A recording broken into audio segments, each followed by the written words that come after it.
विचार करने की बात है कि श्री कृष्ण जी और श्री रामचंद्र जी और श्री विष्णु जी अपने श्राप को, अपने पाप को, कर्म दंड को नहीं समाप्त कर सके, नाश नहीं कर सके, उपासकों का कैसे कर देंगे वह? जैसे श्री विष्णु जी को श्राप दिया था नारद जी ने, और ये श्राप दिया था कि नारद जी के मन में विवाह कराने की प्रेरणा होगी, और उसने देखा कि राजा की लड़की का स्वयंवर था, और उसमें लड़कियां अपनी मर्जी का पति अपनी इच्छा से सिलेक्ट करती थी, और राजा लोग बैठ जाते थे वहां सामने आके।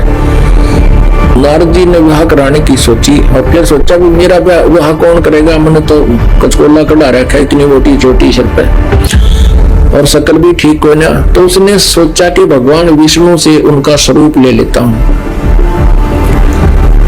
एकांत में जाकर टेलीफोन किया, याद किया, श्री विष्णु जी प्रकट हो गए।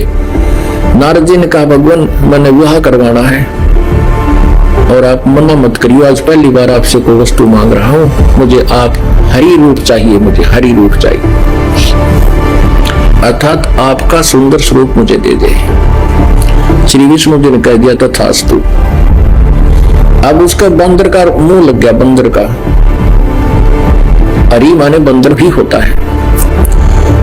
अब उसने सोचा नारद जी ने कि आज तेरे सुंदर कोई नहीं सभा में, और जाकर बैठ गया कुर्सी पर जच के। अब वह लड़की आई वरमाला लेकर, सामने देखा बालू बैठा।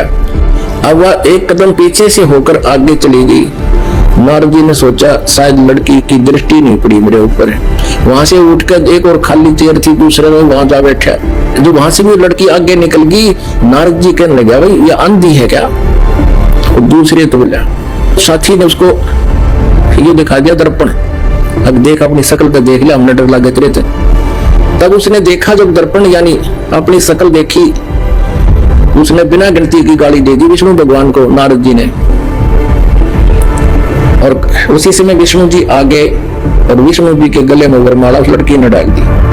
तब नारद जी ने विष्णु जी से कहा कि तू सचमुच धोखेबाज है, जैसे आज मैं एक औरत के वियोग में रो रहा हूँ, एक जीवन तू सारा अपनी पत्नी के वियोग में रोएगा, तुम्हारा कभी मिलन नहीं हो पाएगा। उसी श्रापवश श्री विष्णु जी श्री रामचंद्र रूप में अयोध्या के राजा दशरथ के घर जन्म